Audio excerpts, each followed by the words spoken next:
To order, there's a few members yet to come. Question period went a little bit long. Before I start with the witnesses in today's hearing, just mention to committee members, I think they're all aware that the travel request we made for the international travel related to this particular study, Proceeds of Crime, Money Laundering, and Terrorism Financing, that went through the House last night. The dates we're looking at that is from the June 1st to June 8th, so people can, so they know in advance to try and work their agendas so that that can be accommodated. Pursuant to the order reference on the Proceeds of Crime, Terrorism Financing Act, the statutory review, we have further witnesses here today. Mr. Commish.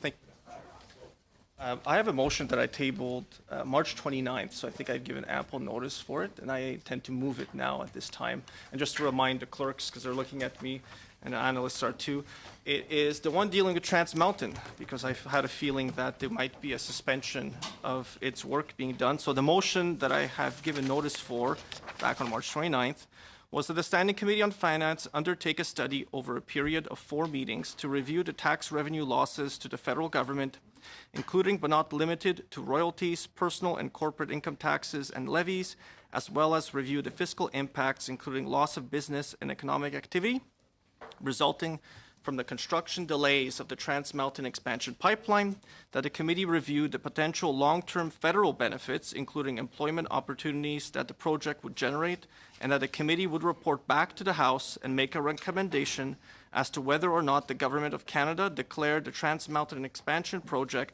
to the national advantage of Canada and invoke Section 9210C of the Constitution of Canada. And I won't read it in French because I know we have interpretation services, so I'm sure they're able to catch all of it, and they're nodding to me over there. So the reason I tabled the motion originally is because I was really worried that Trans Mountain Pipeline would not be approved. And now it was approved in the sense of they were given regulatory authority to deal with it and legal authority to go on with it, but they haven't been given any political backing to it almost whatsoever. And I'm going to draw the attention of the committee to the news release that Kinder Morgan put out on their own project, because I think it has valuable information in it, where it talks about this deadline they've set for themselves of May 31st and the potential paths forward that they kind of itemize and they go through it. So, in it, they said the uncertainty as to whether we will be able to finish what we start leads us to the conclusion that we should protect the value that KML has rather than risking billions of dollars on an outcome that is outside of our control. To date, we have spent considerable resources bringing the project to this point and recognize the vital economic importance of the project to Canada. Therefore, in the coming weeks, we will work with stakeholders on potential ways to continue advancing the project consistent with the 2 principles previously stated. This is a news release that they put out on The Wire, the Canadian News Wire, April 8th, 2018.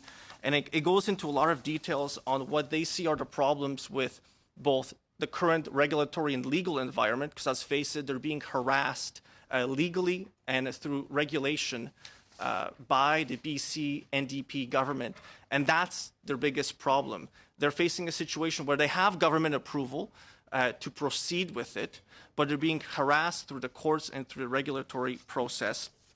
And they feel that they cannot place the entire company at risk for the project. Now, the project, I will mention, it was interesting. I went on Natural Resources' website to see what was Natural Resources Canada's perspective on the energy sector. And this is from Natural Resources Canada. So it says here, government revenues from energy were $12.9 billion in 2015. And what I've been saying in parts of the country I've traveled to, including my own riding in Vaughan that was in last week, I tell them that we need basically at this point 2.5 Trans Mountain pipelines to be approved and to be built in order to balance the budget into the future. So that's where it ties it back into federal budgets. The revenue generated by the Trans Mountain Pipeline, I think, is of immense value to the federal government, because on the Liberal side, they will be unable to meet the promises made in the 2015 election unless they see more of these projects built. So this is where Trans Mountain becomes critical to actually reaching the balanced budget.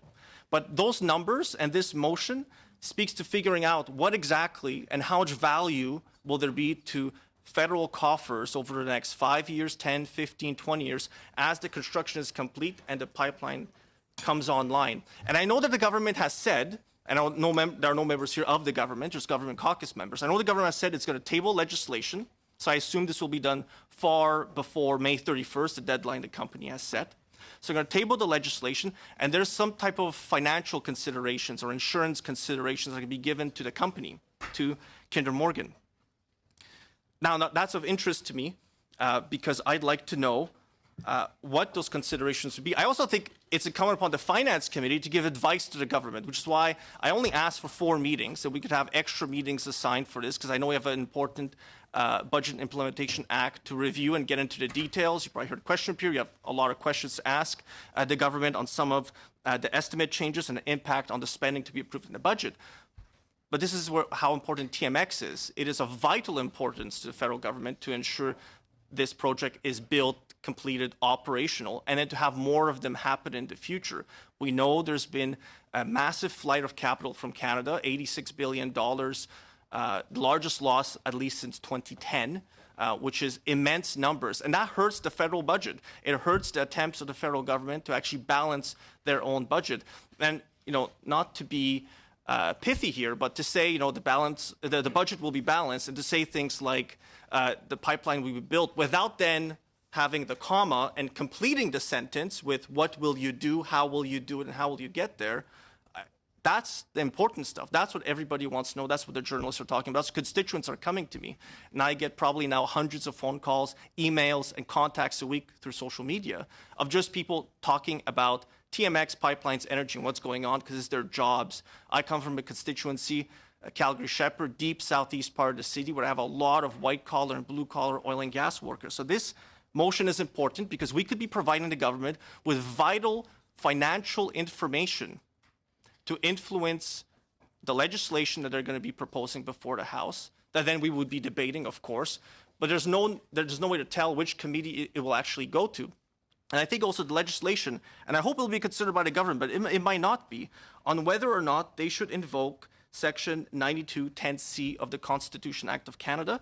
And I did some research on it, and I know there are experts in Canada on constitutional law, so I'm not going to go through all 470 plus times it's been used in Canada, but there are many other times where it has been used, including, I'm sure it'll please the chair to know, for grain elevators.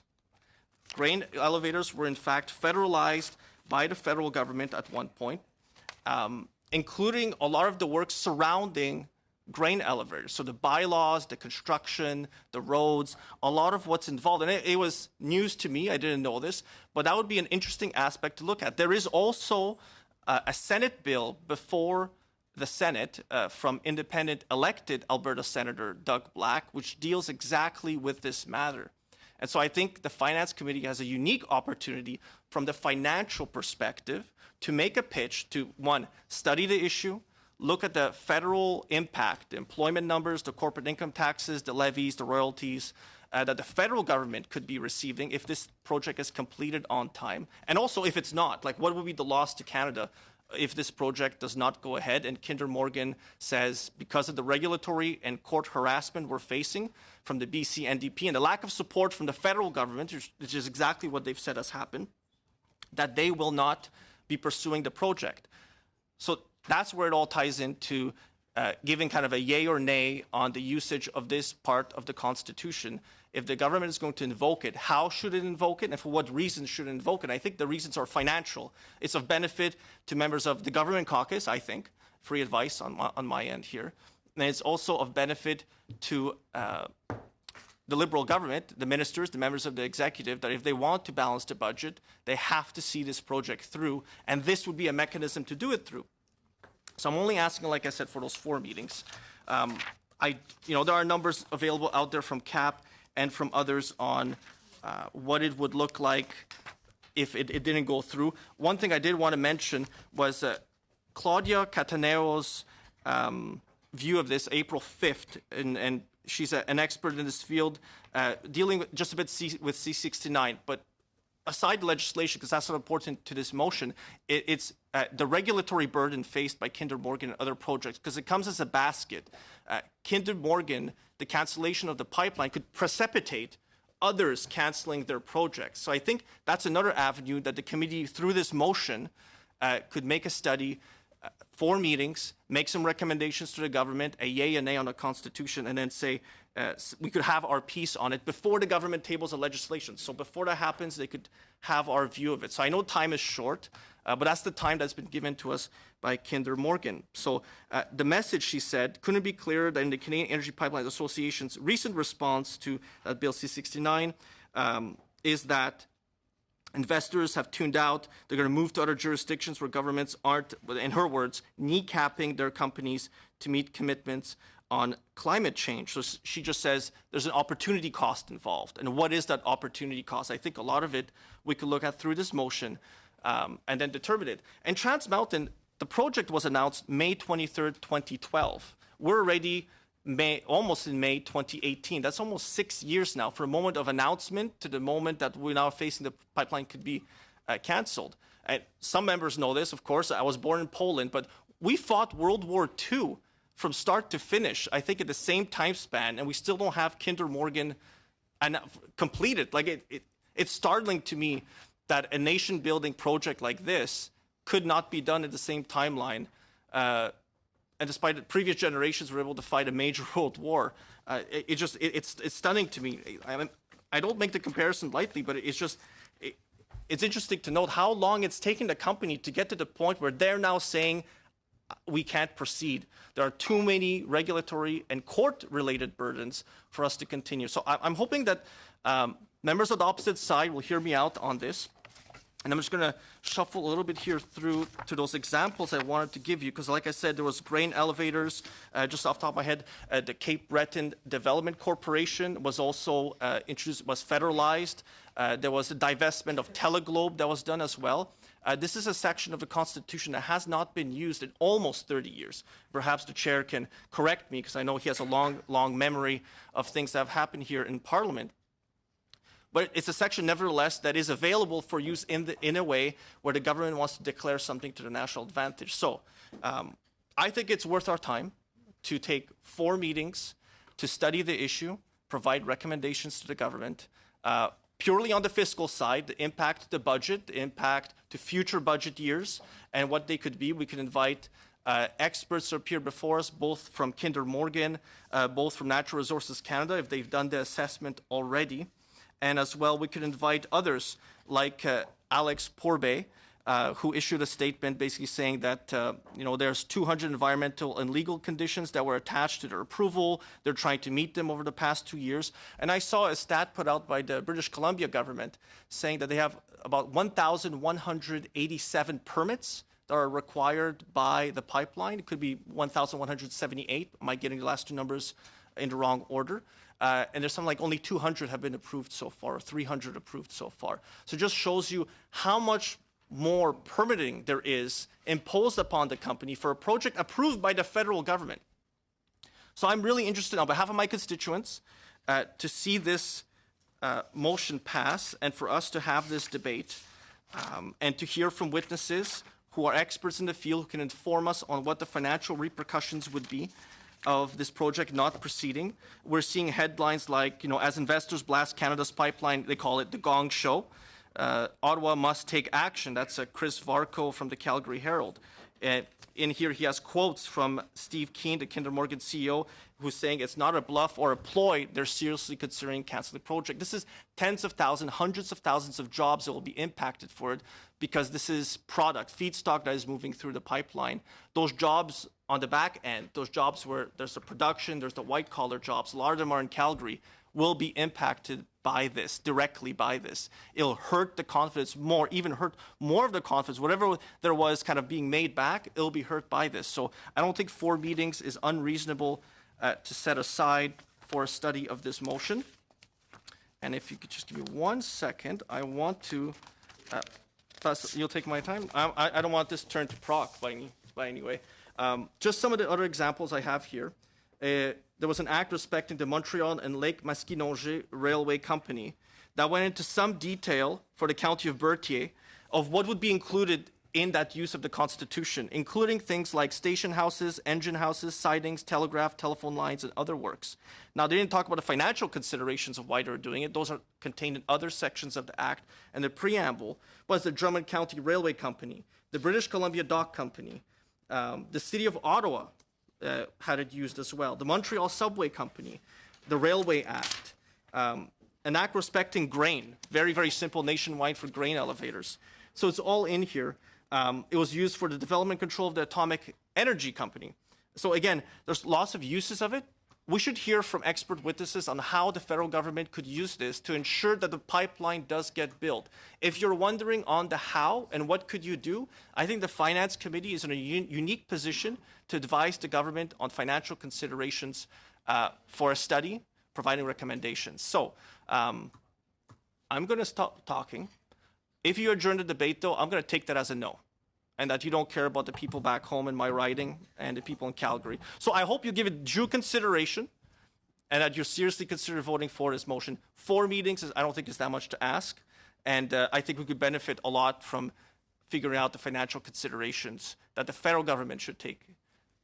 Okay, the motion has been given proper notice, and it has been duly moved, and it's on the table for debate. Just for the witnesses, in fairness to you, a member has the right to lift a motion off the table and debate it at any time. And I hope our witness from Australia, who I know is up at 5 o'clock in the morning in Australia to do this, understands that as well. So I have on my list Mr. Sabara. Thank you, Mr. Chair, and I want to thank my colleague on the other side for lifting this motion, or putting his motion forward. But I wanted to make a few comments and in terms of what he had stated. On Monday night, we debated the TMX expansion, and our government has approved the pipeline, is working hard to get the pipeline built, and I actually had the pleasure of being in the House and debating with my colleagues from all sides in favor of the pipeline. In January, I visited the Edmonton area. I visited the Alberta heartland, industrial heartland area, and saw the great things going on there. I've myself been unabashedly pro-pipeline for a very long time. We needed it to diminish or lessen the differential between WCS and WTI and then Brent. We are losing billions of dollars a year, and that's a stated fact put out by many research economists and so forth and industry observers. Our Prime Minister recently went to Fort McMurray, or Fort Mac it's commonly known, and expressed his support to the oil industry workers in Alberta, and we all know that. He went to BC and stated that he supports this pipeline, and his comments have been consistent across the board. So my point of view and our party's point of view is that this pipeline will be built. And recently the Prime Minister had a meeting with the premiers of Alberta and British Columbia, and that message was delivered. Now there is a time frame or a window where a private corporation has expressed what its thoughts are. And I'm sure the various parties are dealing with that and working hard. But at the end of the day, this pipeline will be built, MP Commission. And that's where I stand, and it should be built. It should be built for all those middle-class Canadians that will be working building the pipe, all those jobs that will be created, and all those revenues that will be gained. And if you look at what our government's done with the $1.5 billion Ocean Protections Plan, we'll ensure that the coasts are protected. And as someone who, and to personalize it, who grew up in northern British Columbia until he was 19 years old, I know how beautiful those coasts are, and I'm proud of our government for putting forward a plan that balances the environment and the economy, because they, as our environment minister says, they go hand in hand. In terms of your comments, 4 meetings and so forth, I don't think it's necessary. I think right now the focus is on this committee, is to go over the BI, the Budget Implementation Act, the legislation. We have a very important study that we're undertaking right now in terms of a 5-year review of our Anti-Money Laundering Terrorist Financing Act. The Environment Minister, the Natural Resources Minister, the Prime Minister, the Finance Minister, we know what their comments have been on the pipeline. on TMX, and we are balancing the interests, our national interest, of building this pipeline, and it will be built. I thank you, Tom, for bringing this forward motion. I fundamentally disagree with it. I think right now the focus of this committee is full with the things we are working on and looking at. I know that our government's hard at work to get pipelines built, whether it's the Line 3 replacement, whether it's the Pembina facility out in Prince Rupert that would be built, the propane export facility that was recently introduced, whether it's a number of propane, polypropylene facilities that will be built in the Alberta industrial heartland. And we're going at it, and we're working hard. And we brought confidence back into our regulatory process. Something that you didn't mention was lost during your guys' time in Parliament, in government, excuse me. So I do respect your motion. I agree with the importance of this pipeline. I don't agree with moving forward on a study. I think that would not be utilizing the committee's time in a prudent manner in terms of what we have facing us and in terms of the timeline. So those are my thoughts, Chair. Okay, next on my list is Ms. O'Connell, and I'm going to keep people to the essence of the motion. Let's not stray too far from the motion, so that maybe we can get this dealt with and on to our witnesses. Ms. O'Connell, then Mr. Elvis. Thank you, Mr. Chair, and thanks for the witnesses that are here. I'll try to keep my comments succinct as I can. However, I think Mr. Kimmich points to the rationale for having this motion is that he wants to see the political will. But to quote the Minister Carr a number of weeks ago, the opposition doesn't seem to take yes for an answer. The Prime Minister has clearly said that this pipeline will be built, that it is in the national interest. The Prime Minister then said, let me quote, because Mr. Kimmich asked that the finance minister, and the whole reason we look at this is to engage finance.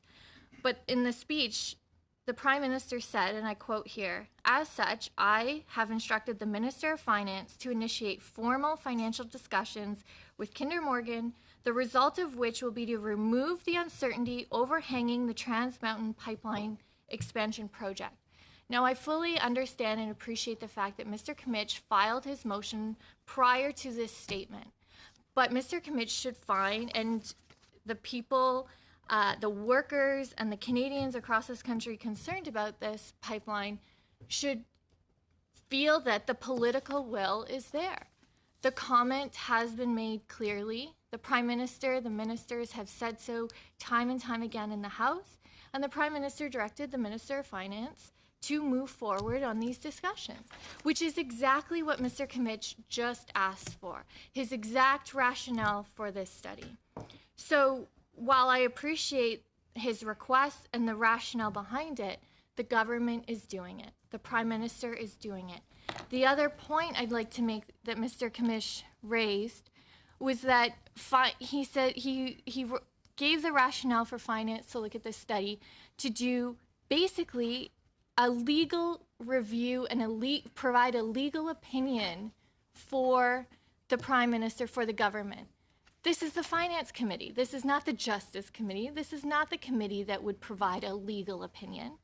Then it's suggested that the Finance Committee do this review about a process that the Natural Resources Committee would have looked at. So I really question, while I appreciate and I think the concern is real in regards to Mr. Kimmich and the opposition's concern for workers, but at the end of the day, you're directing it to a committee that is the Finance Committee, and the Finance Minister has already been engaged in this file from the Prime Minister. And so if you want a legal opinion, then it's not the Finance Committee that would ever be tasked with that. And another point that Mr. Kimmich raised was about the length of time since the approval. The problem is, and perhaps he was looking for this information when he was looking through his documents, the problem is one of the greatest delays was because of the former Harper government not consulting with Indigenous peoples.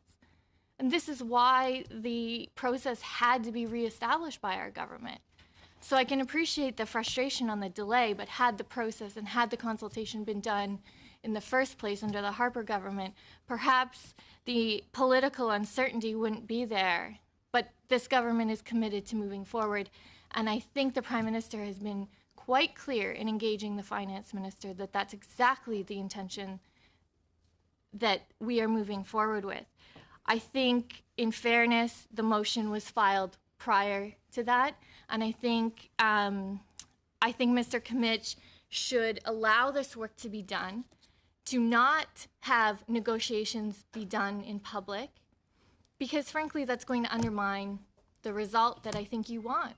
So I'm going to put trust in our Prime Minister, the Minister of Finance, to move forward on these discussions in the interest of Canada, and to not try and make this a political back and forth at the Finance Committee to establish a legal opinion. It's simply the wrong committee when we have the Minister of Finance engaged in these consultations, engaged in these negotiations with the very people that he should be. So I'm quite confident in the work that the Prime Minister and the Minister of Finance will do. And I think, in fairness, Mr. Kimmich should probably hold off on this motion since, again, he tabled it prior to some of these announcements. But we are doing exactly as he is seeking. Thank you.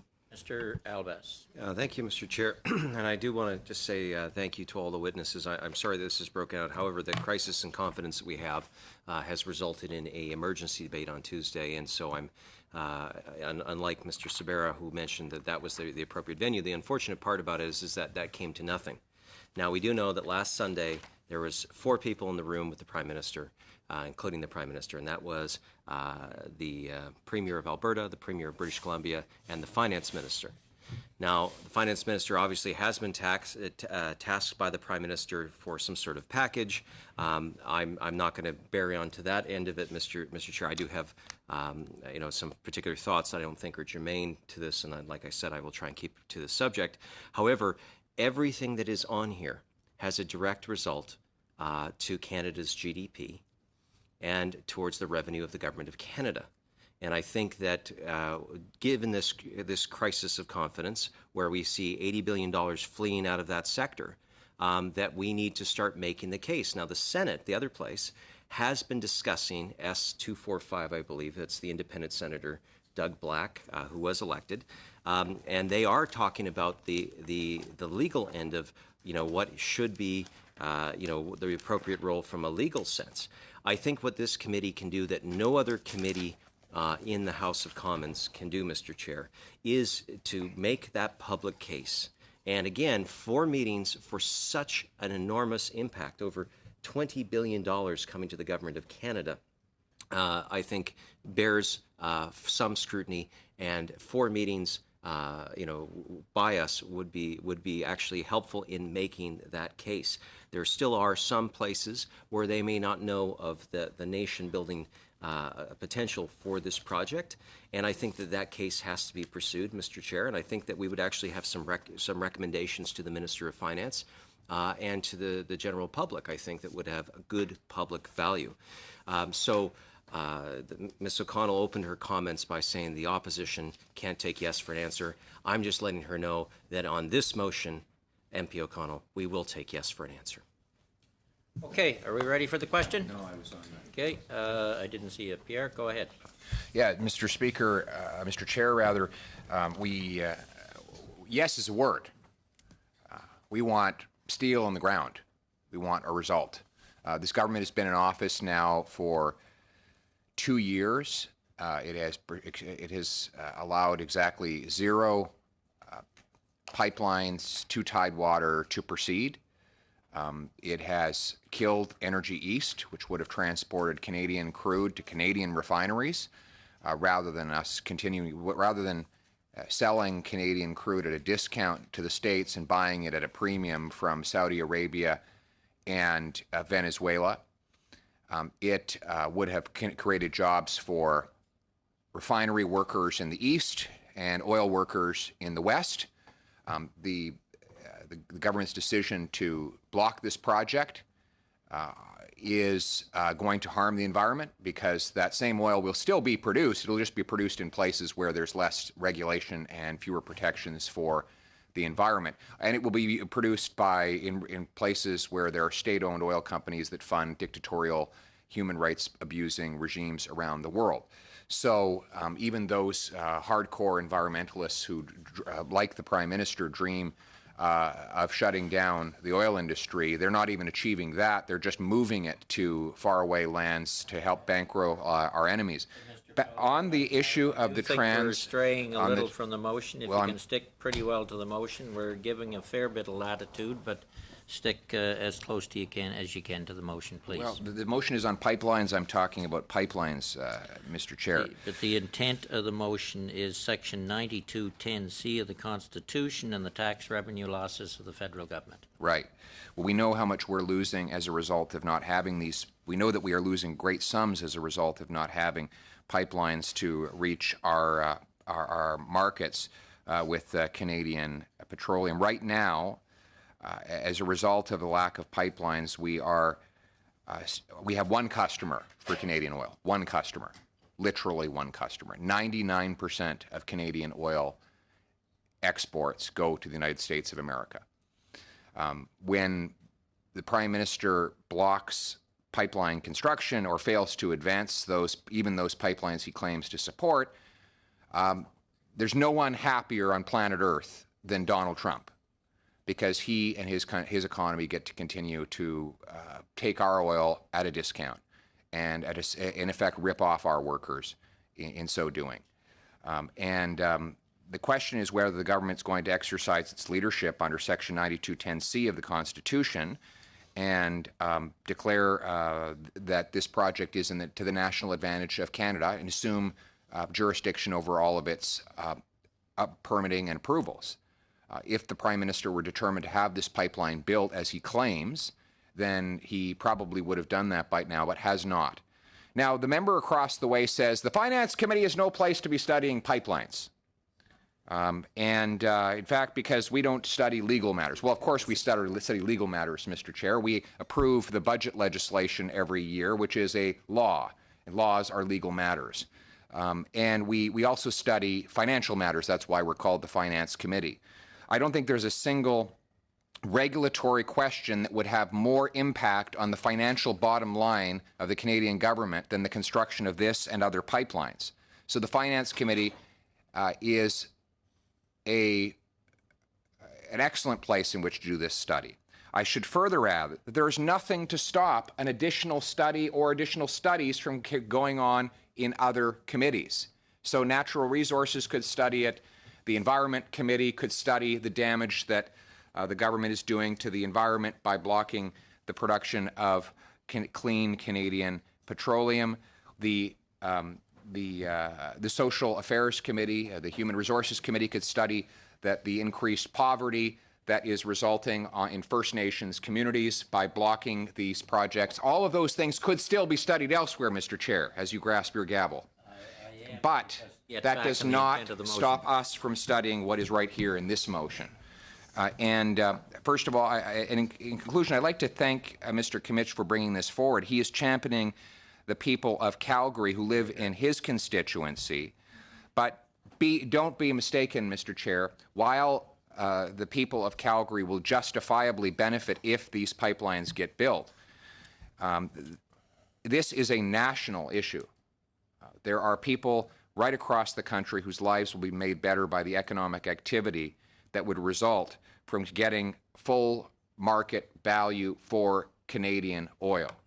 As long as we're getting ripped off by this discount price that we receive for Western Canada Select, people everywhere in Canada are poor. Everywhere. Now, I don't understand why the government, if it's really so committed to getting the pipeline built, would not want to explore the use of Section 9210C of the Constitution in order to achieve it. What would be the harm done in studying that? And what could possibly be more urgent to study at a time like this when we have an interprovincial crisis between the NDP governments in Alberta and British Columbia, a crisis that the Prime Minister has thus far been unable to solve. Let's bring the experts here, discuss what constitutional powers the government could execute to take this pipeline to Tidewater, and pass the recommendations on quickly to the government. And I think if you asked the member, Mr. Kimmich, if he is in agreement, he would probably tell you that he would be willing to see the committee expedite the report coming out of that study, so that it could be, so that that the Prime Minister could receive a copy of it as quickly as possible, and use the knowledge garnered therefrom to move forward with full approval and ultimate construction of the pipeline at all levels. Thank you. Mr. Commish. I guess I'll be wrapping up if there's no other speakers, but just some of the points that were made. So the uncertainty is not financial. It's entirely the making of the government of Canada. The dithering. We're at this point. You're asking us to trust the people who ran around torching everything, the entire regulatory process, adding to the uncertainty, and then leave the arsonists in charge of fixing it. That's what you're asking us to do. Minister Carr got out of this emergency cabinet meeting and then basically gave a non-answer to the media when they said, what are you going to do? And then ran away. He was at the flame out front from Parliament Hill, and he basically ran away. He couldn't answer the question. This is the gentleman you want me to trust? He's the ultimate company man. Everything's going great. 86. So, to the motion. The uncertainty is caused by the government of Canada and the lack of verbal support, legal support, and it's not financial support. The reason the Finance Committee can actually be involved is because the Finance Minister was at the table. It was a four-person meeting. He was right there. So this does matter because it does affect his ministry. The decisions he will make on what the financial implications of the government of Canada, what will the government of Canada do to provide some type of financial support, does matter to the committee here. Could be money, could be direct subsidies, it could be an insurance policy, could be an equity stake. We have no way of knowing that. But we should find out what are the implications for the budgetary matters. And, you know, Energy East was canceled, Northern Gateway was canceled, Petronas was canceled. Between Energy East and Northern Gateway, that's 1.625 million barrels per day of production that's not moving through a pipeline. That's royalties, that's levies, that's construction jobs. That is a huge impact on the government of Canada's bottom line. Trans Mountain is 590,000 million barrels per day. Sorry, 590,000 barrels per day. You're talking about a third of what's already been lost through your decision. C-69 adds on to the burden. Well, what we're talking about here is establishing a baseline of what the government can use to say, this is how much money will be brought into the public coffers. So this is what the government of Canada can do on the financial side, on the regulatory side, in order to lessen the burden on the government. The last thing I will say, and it's from a constituent, because I think he raises a great point, and then, Mr. Chair, I'll turn it over to you if there are no other speakers. I'm going to also ask for a recorded vote. He says, and this is Darren Engels in my writing, when I finished university, I made the choice to move to Calgary, where I was told that the city was built on a can-do attitude of hardworking people. My kind of place. I secured a career at a boutique investment bank that focused exclusively on the energy industry. I made it. My hard work paid off. Unfortunately, I now have a front row seat of investment capital fleeing our country due to an overly burdensome environment. Arguably, I cannot blame the investor for having zero confidence in Canada, given the hostile investment environment that has been created by overreaching regulations and governments. I barely have any confidence in Canada anymore. The fact that Energy East, Northern Gateway, Petronas LNG have been abandoned, and there's real risk that Trans Mountain will be cancelled, should ring alarm bells across the country. As the rule of law has been overtaken by the green mob, he has these in parentheses, that lacks facts, but is well funded by foreign dollars.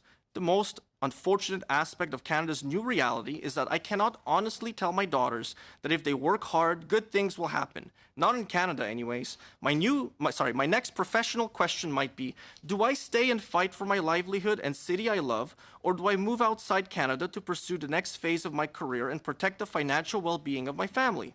From my perspective, the current government definitely do not stand up for the oil and gas industry. That is tragic. especially given that the oil and gas industry enabled Canada to survive the worldwide recession of 2008 and has employed thousands of people across the country and provided millions upon millions of dollars to support our high standard of living. Please, we need you to act. Make me a proud Canadian again. Thank you, Mr. Kamish. I have Mr. Albus for a short point he indicated, and Mr. Polyev.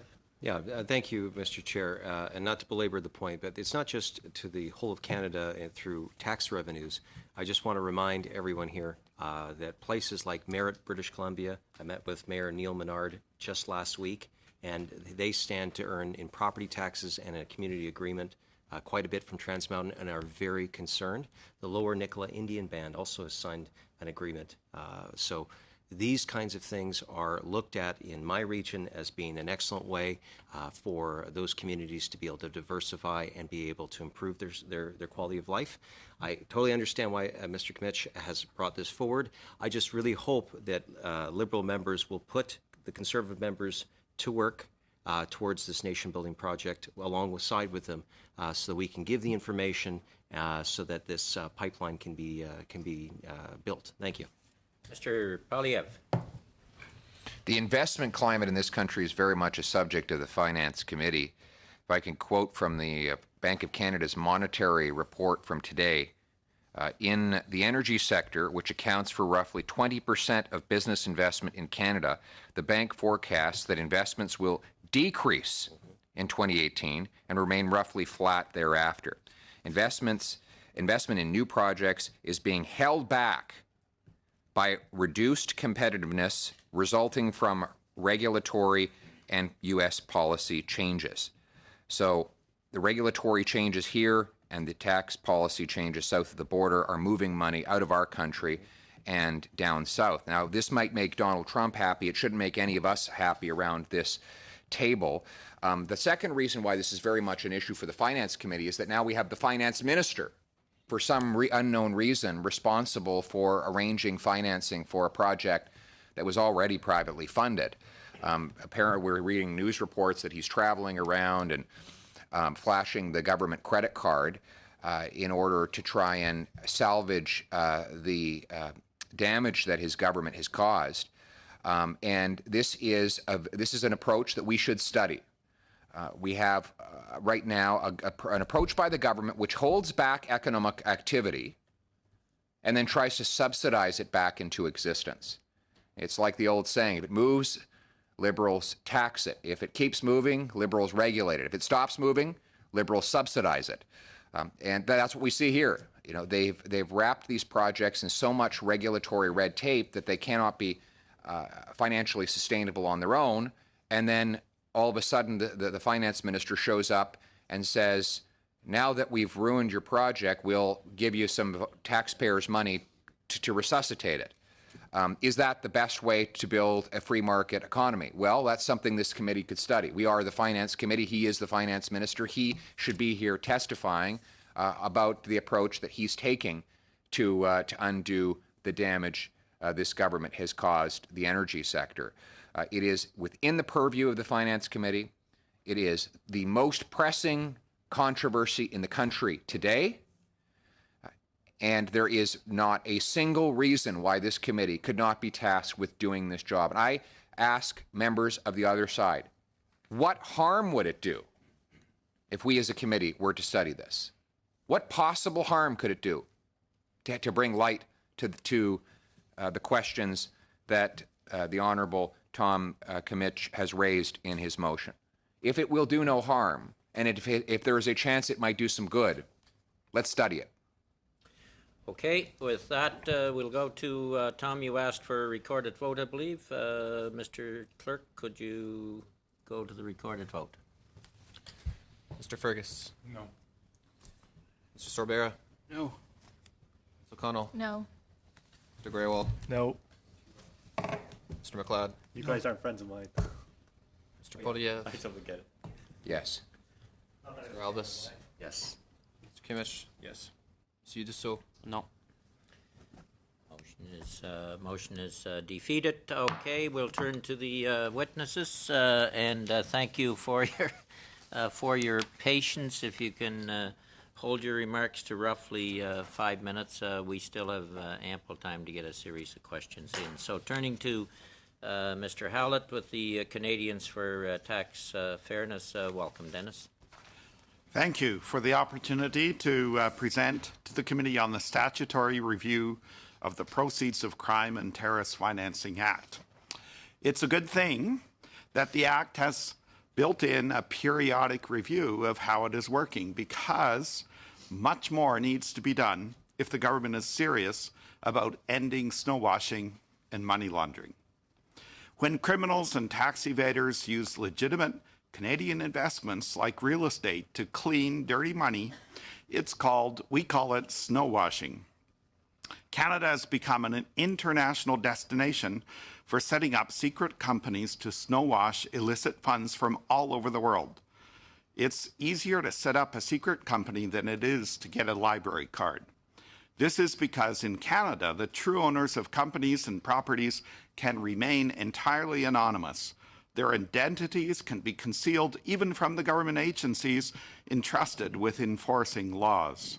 This makes it easy for criminals, tax evaders, and those financing terrorism to hide and launder money in Canada, and makes it hard for law enforcement, tax authorities, and financial institutions to enforce Canada's existing anti-money laundering and anti-terrorist financing laws.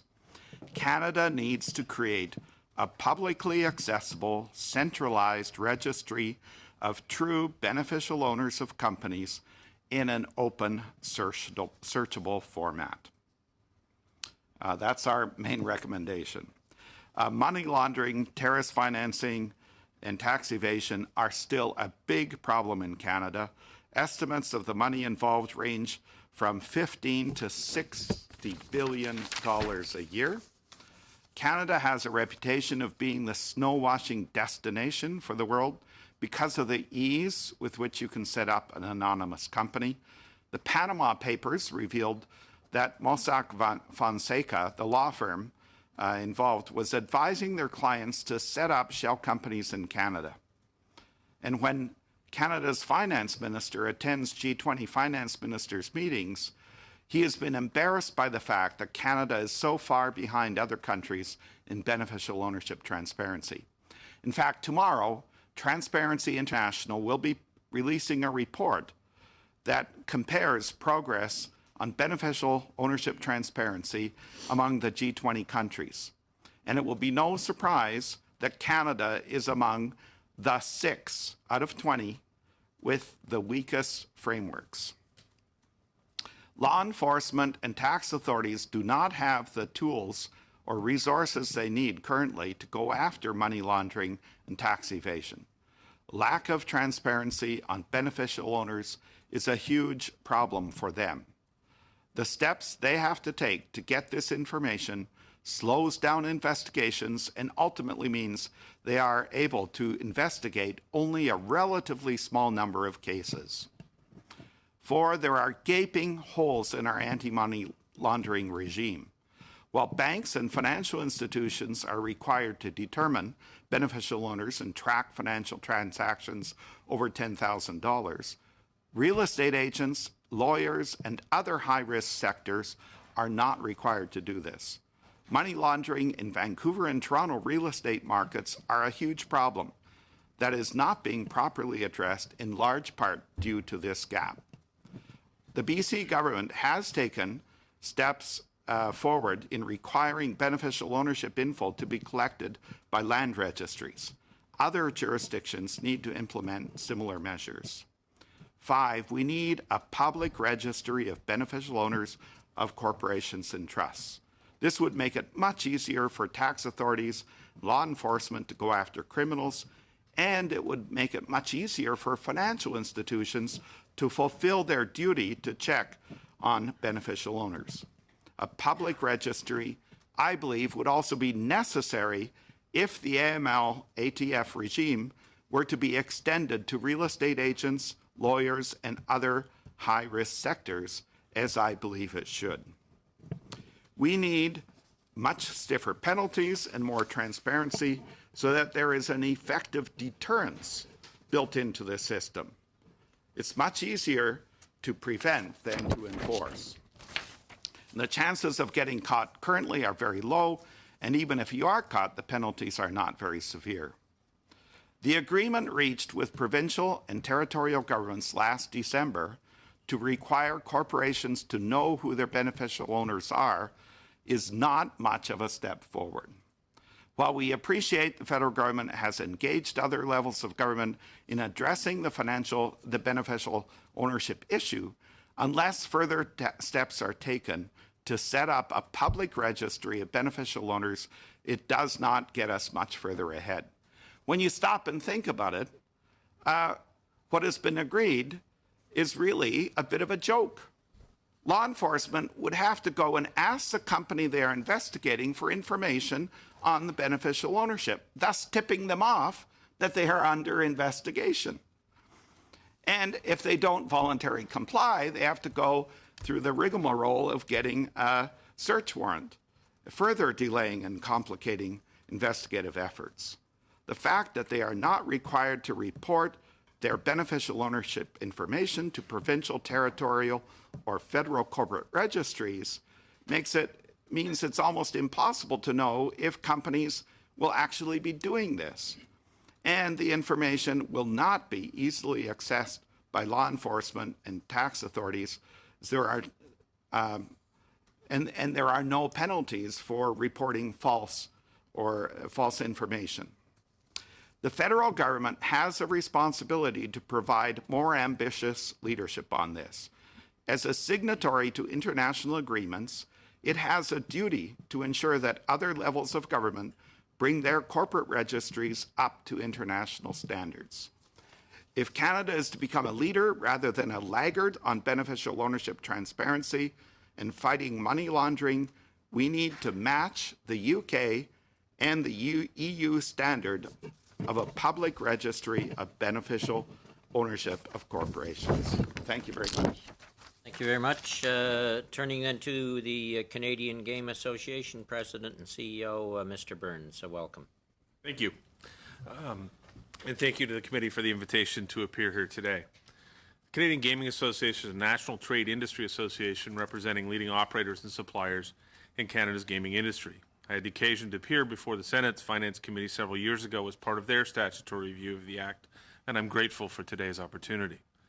To give you a small snapshot of Canada's gaming industry, it directly employs more than 125,000 Canadians, contributing $6.5 billion in direct labor income. Purchasing power equals more than $14.5 billion annually in goods and services, and generating over $8.5 billion annually for governments and charities and revenue. Canada's gaming industry is one of the most highly regulated industries in the country, as virtually every facet of the gaming industry is subject to scrutiny. Regulations affecting employee license to work in establishments, suppliers to the industry, gaming equipment, rules of play, as well as delivering on our requirements under the Proceeds of Crime and Terrorist Financing Act. Regulatory oversight is built into the DNA of our industry. It's top of mind to every operator every day. The success of our business is built upon upholding the public trust by delivering fair games in safe and secure environments. We deliver on that trust through rigorous regulatory oversight, testing of gaming products, strong internal controls, and world-leading responsible gaming programs. One measure of our rigorous regulatory oversight is through our industry's commitment to be a strong partner in Canada's anti-money laundering regime. We do this by collaborating with FINTRAC, provincial gaming regulators, and law enforcement, as we recognize that Canada's AML regime operates on the basis of three independent pillars: policy and coordination, prevention and detection, and disruption. In short, it's a partnership that is strongest when we work together. As gaming operators, our role is prevention and detection, through identifying and reporting large and suspicious cash transactions and large cash disbursements made by casinos. We then report that information not only to FINTRAC, but we also share it with gaming regulators and directly with law enforcement as needed. Our industry commitment is demonstrated through the deployment of a large number of dedicated, well-trained security, surveillance, and compliance professionals, the use of sophisticated tools such as state-of-the-art surveillance, information management systems to monitor and record activities.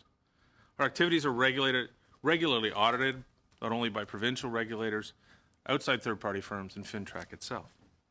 The recently released Department of Finance memo identified the casino sector generally demonstrates high level of compliance, and it should be noted that casino sector compliance levels were double those of the chartered banks and money services sector.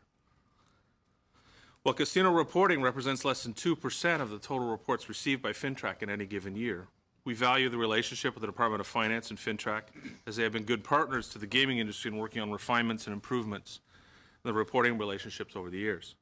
Our industry participates in FINTRAC's industry advisory group, and on several occasions we have welcomed the participation of the Department of Finance and FINTRAC officials in our industry's annual conference, the Canadian Gaming Summit.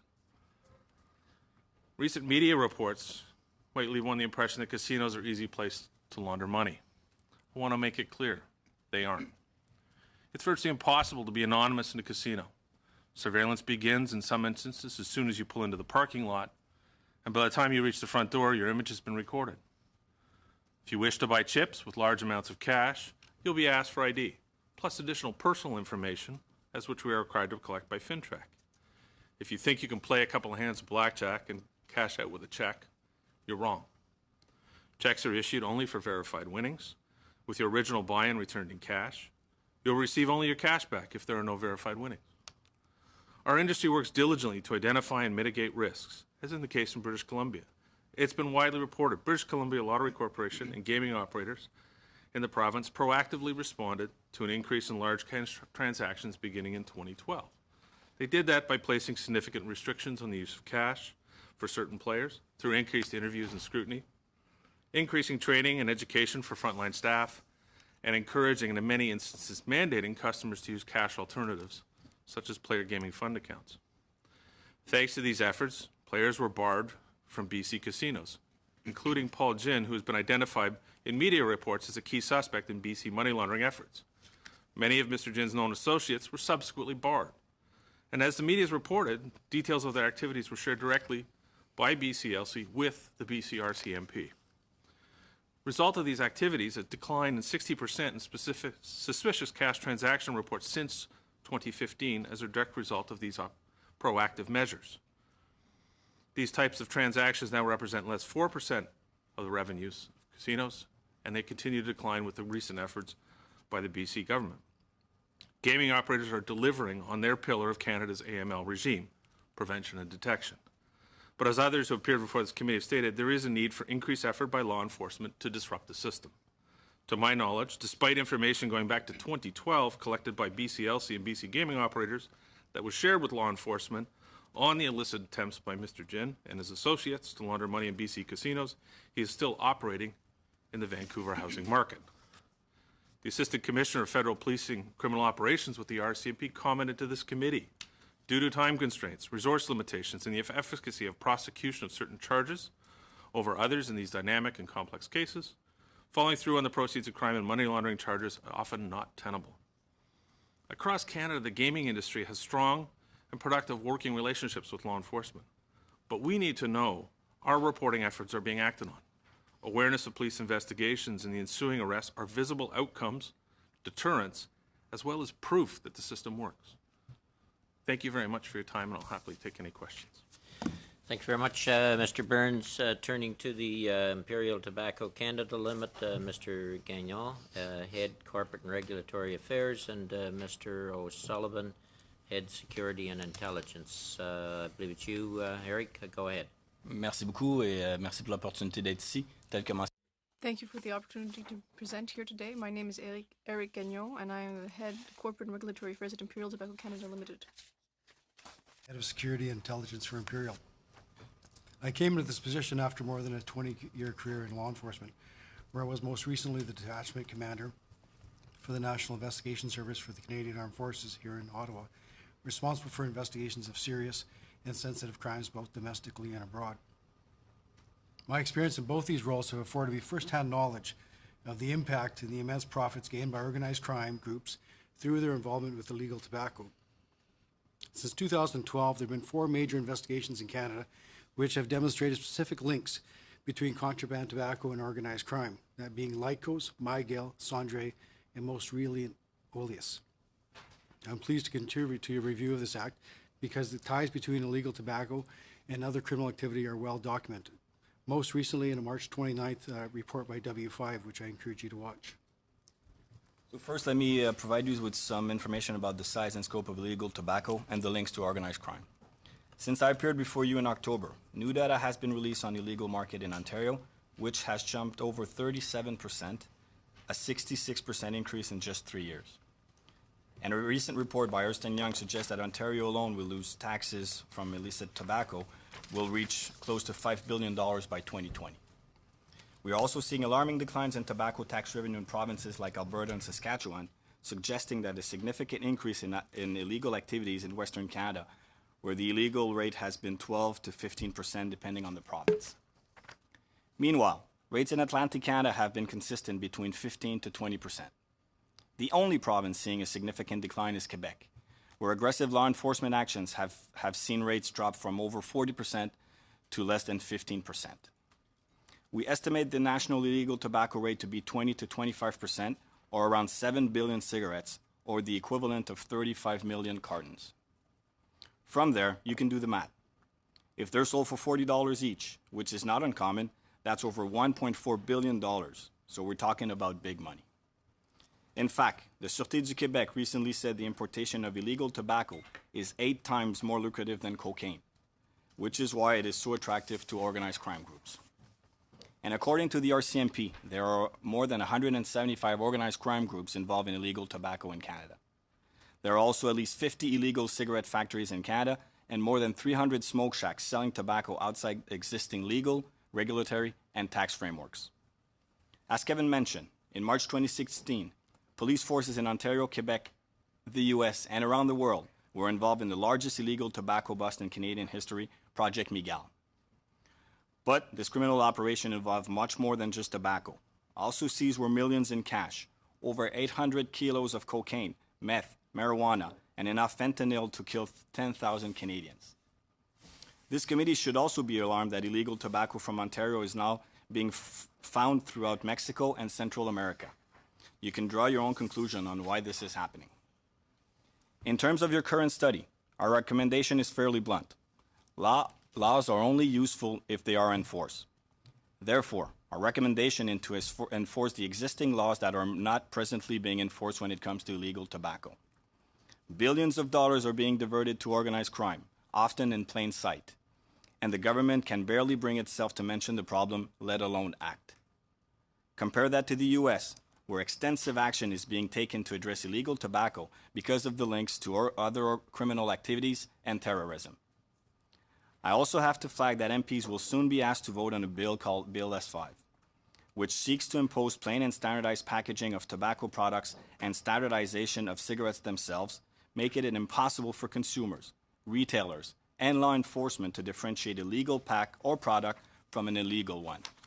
Even more so because the federal excise stamping system has been compromised, with legal stamps already routinely turning up into illegal products.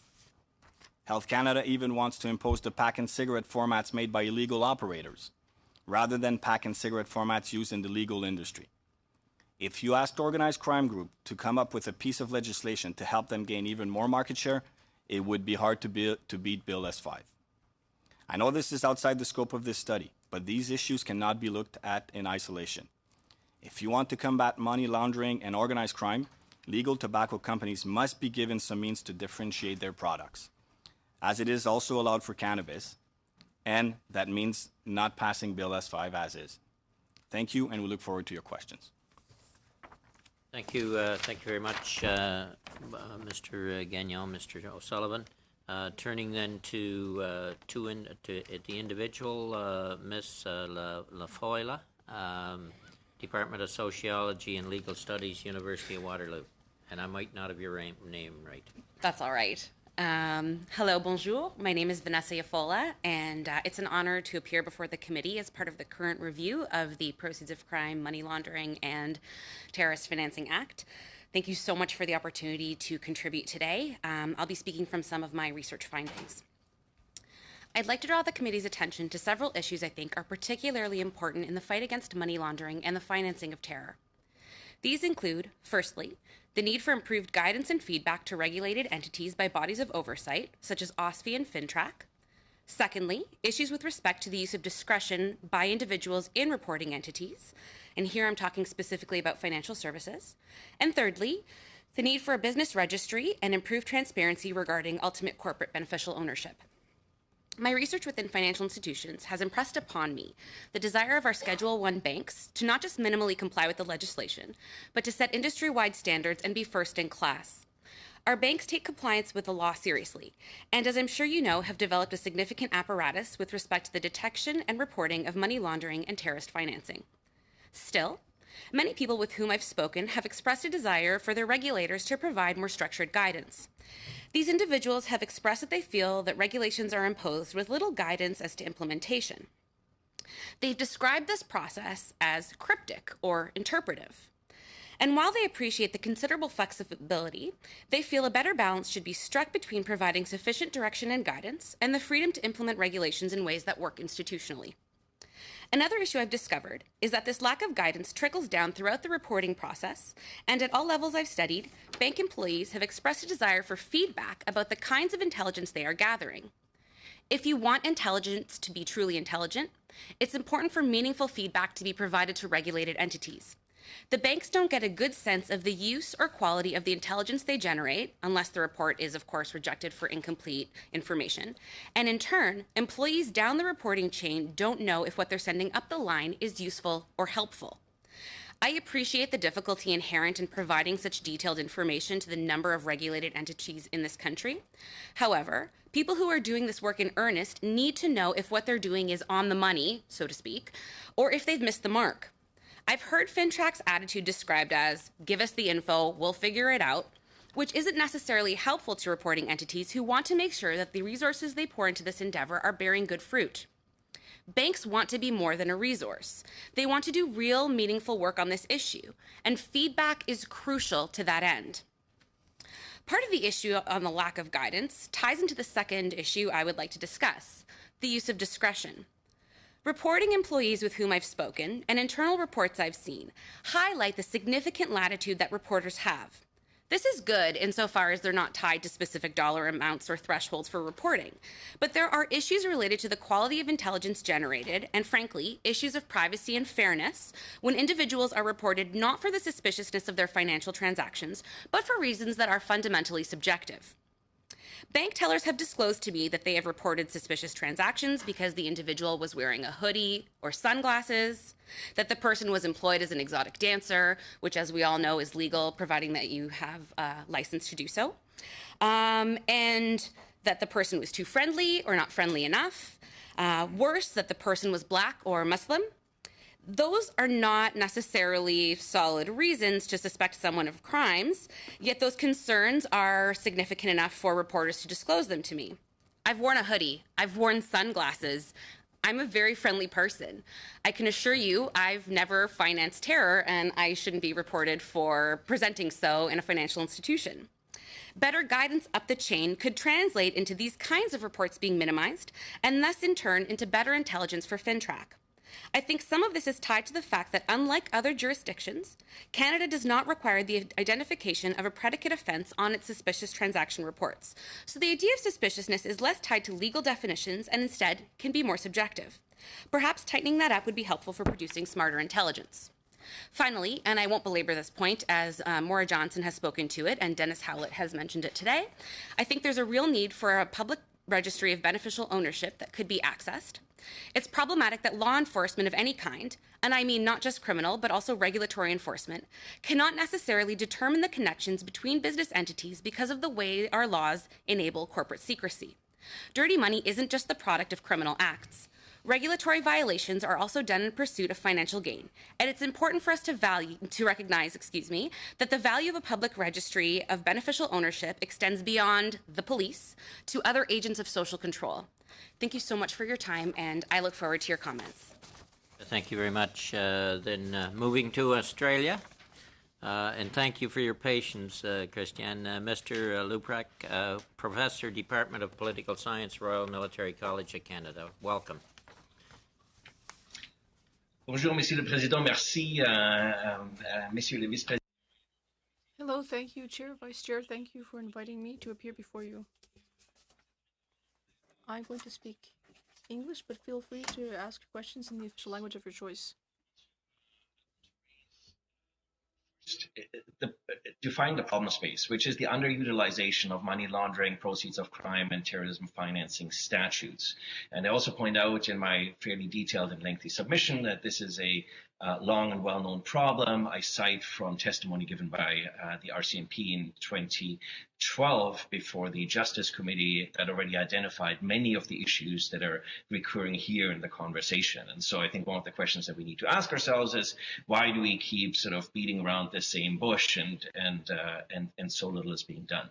And so I think in terms of the problem space, first, there's a lack of political will and there's a lack of law enforcement will around these particular issues. And unless we change the will behind this, we can change all the legislation that we want, and we're not going to get anywhere. There's also a problem of capacity. These investigations are highly complex, they're time-consuming, they're resource-intensive, and so law enforcement, I would say, by and large, and I can provide ample data to this effect from both federal and provincial agencies, they shy away from these investigations. Prosecutors shy away from them because they're complex, they take a long time, and so if you get evaluated on how many cases you can prosecute, let alone how many of them you can prosecute successfully, these are not the kind of cases you're going to take on. Third, there's a problem of domain awareness.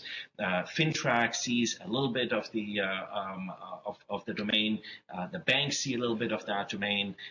Banks abroad to which money might get transferred might see some of that domain. And much of the domain nobody actually sees if you think about the massively growing problem of trade-based money laundering, for instance.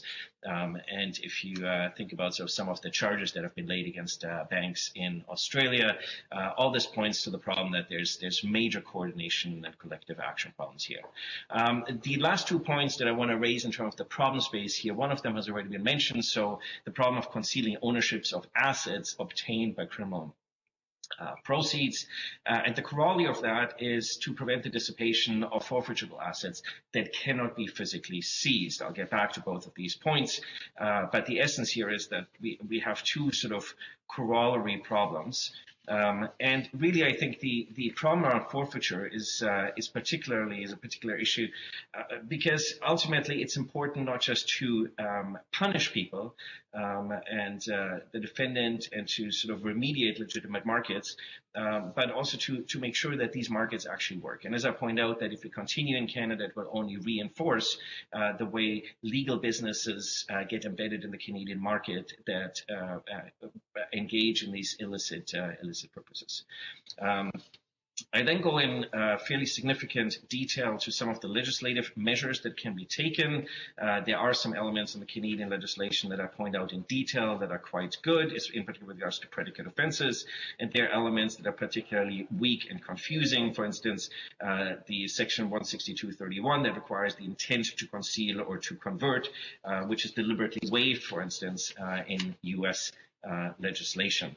And I also point to Florida statutes because we talk a lot about beneficial ownership, in particular the problem around bearer shares, but there are code provisions around that for law enforcement that then force companies to be able to identify these owners. And I point in particular to Florida provisions here, and I think all these provisions could be readily adopted in Canada. I also like to point out one of the ironies in all this, that with regards to the issue of corporate laws that anonymize ownership of assets and the issue of bearer shares that can be large cross borders largely illegally and undetected, Canada has pressured countries such as the Bahamas and Panama to abolish their bearer regimes, but it has refused to do so itself. And so I think we need to get our ducks in line here.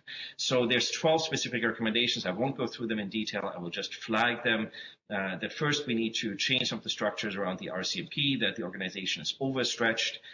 It doesn't have the capacity to engage in this. It needs separate employer status so that it can engage in seasoned experts, accountants, lawyers, and whatnot.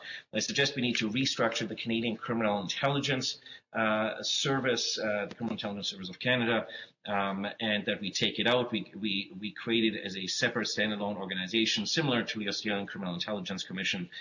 We embed a special unit of that with the Criminal Intelligence Service of Ontario, and we give it separate employer status. And we basically create what we have for terrorism, which is the Integrated National Security Enforcement Teams. We create the same thing on the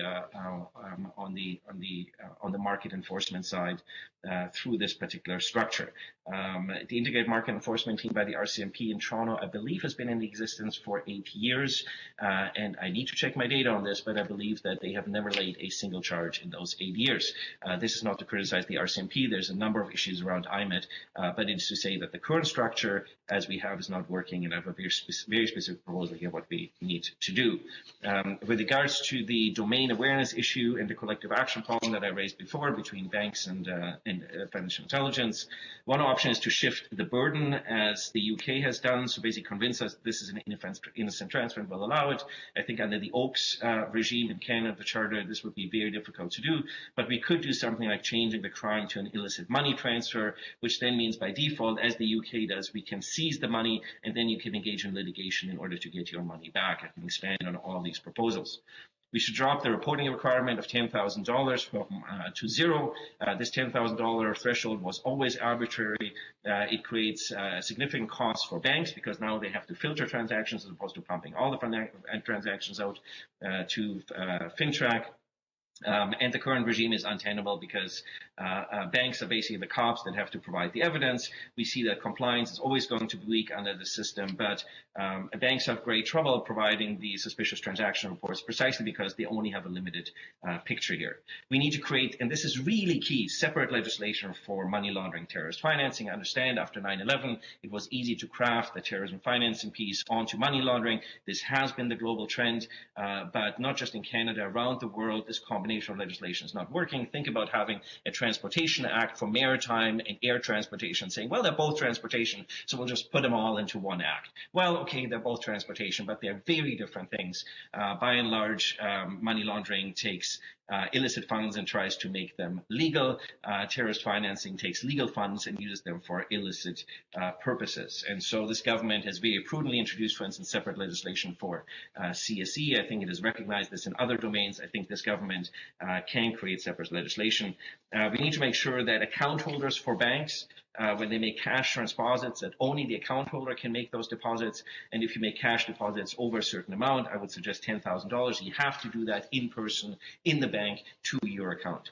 I suggest that we take at least $100 bills, but possibly also $50 bills out of circulation. After all, when was the last time that any member of the committee used a $100 bill? This largely fosters money laundering and the cash and illicit cash economy. We need to follow best practices set by AUSTRAC. This will require legislative changes, but what AUSTRAC does, they embed bank analysts within their financial intelligence organization, and AUSTRAC embeds its analysts within bank organizations in order to improve the cooperation and domain awareness. And we can see that this is yielding genuine payoff. We also need to make sure that, as has already been pointed out, that the agreement from December 2017 is actually implemented among federal, provincial, and territorial corporate statutes, so that those are changed with regards to beneficial ownership, and bearer shares and bearer share warrants and options are replaced with existing ones with registered instruments. We've already mentioned the National Registry of Beneficial Ownership, and I cite here both Germany and the United Kingdom that are in the process of doing so. We need to expand FinTrack's mandate so it can also engage in investigations. It's not a whole lot of use if you have a financial intelligence agency that can only do the analysis, then passes it off to law enforcement, and then ultimately nothing ever really happens. And so I think this would be a great improvement and to everybody. And then finally, I suggest that as the United States Internal Revenue Service and the Treasury does, we should publicize the successful prosecution of transnational financial crimes. And I say transnational because even the government has at times confused this in the statement that it makes, because it has claimed that we have a number of prosecutions for transnational illicit financial dealings, when in fact the crimes that were prosecuted were actually crimes that were committed in Canada with regards to offenses under the Canadian Criminal Code for domestic issues. So these cases had transnational dimensions, but nobody was actually prosecuted for these transnational issues. And if we don't get at this in a globalized society where borders are increasingly fluid, Canada is going to become an even greater haven. And the problem is that this is now so entrenched in the legal economy, that the longer we wait, the more difficult it is going to be to root out the underlying complex issues. I've made a very detailed submission, and I'm happy to speak to any of the issues and recommendations that are raised in that submission as to what needs to be done to improve the Canadian regime. Thank you, Mr. Luprecht. We do have the 12 recommendations and the submissions on our iPads. With that, then we can get 8 questioners on if we stick to 4 minutes each. And I might say to the witnesses, I assume most people have seen the discussion paper of the Department of Finance. If you have any additional comments, the deadline for the finance discussion paper feedback at the Department of Finance is April 30th. If you have any other information or any concerns on the real concerns in the paper, don't be afraid to lay them before us as well. So 4 minutes, Mr. Fergus. Merci beaucoup, Monsieur le Président, puis j'aimerais remercier tous. Thank you, Mr. Chair, and I'd like to thank all the witnesses who appeared today. Because I only have 4 minutes, I'm probably only going to ask questions to 2 witnesses. I'd like to start with Professor Yafola. Thank you. You're better. Good. All right, we'll go with English. I was particularly taken when you said that, based on your research, that the notion was that people who were in the financial industries, when they were trying to provide information, they do find the guidance subjective or cryptic, and that not only that, there should be some clarity on that front, but there also should be some opportunity to have feedback. Yes. I was wondering if you could give us just a little bit more on that, because that was actually, this is bringing something new to the table. Oh, thank you. So I'd like to do that, but please, if you could do so briefly, because I'd like to also make sure I get a question. Certainly. As you know, regulations are set forth by the government. This is no surprise to you. And financial institutions are left to sort of implement processes, and they've all kind of built up their anti-money laundering, counter-terrorist financing units sort of once the legislation came in, piecemeal as things came through. So the experience for financial institutions, very briefly, is one of receiving direction or receiving regulations, making them fit within their risk management frameworks, implementing this process, creating intelligence from the teller counter or from algorithms into the financial intelligence unit, sending it to FinTrack. And so everybody along that chain feels as though they're putting this information forward, but they have no real sense of whether that information is actually useful or valuable. So do you think that FinTrack doesn't seek that type of, provide that type of feedback because they feel that to do so would tip off perhaps organized crime or people who are trying to launder money as to what they're looking for and that what FinTrack is looking for and that they could be avoided? I think, if it could be possible that FinTrack could provide sort of information to financial institutions in a way that isn't necessarily put onto the website for organized crime syndicates to use. But even to say, we've received X number of reports from you, we've been able to utilize in X number of investigations these reports, financial intelligence containing this type of information, this kind of behavioral information was useful, this is less useful. So that financial institutions can also then inform their employees that this kind of information is useful, be it behavioral, numerical, pattern related, and other kinds less so. And so that way the work that they do could be much more targeted. Thank you very much. You're very welcome. Professor Luprecht, merci beaucoup de votre présentation et puis certainement votre... Thank you very much for your presentation and for your brief. It was very exhaustive. Now I'd like to ask you 2 quick questions.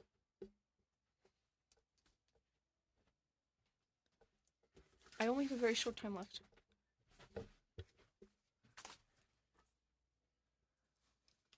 So, you suggested that we should split legislation to keep money laundering separately from the issue of terrorist financing. Could you discuss that a little further and your recommendation a little further? Has that been done in other jurisdictions? And how do you think that will be useful?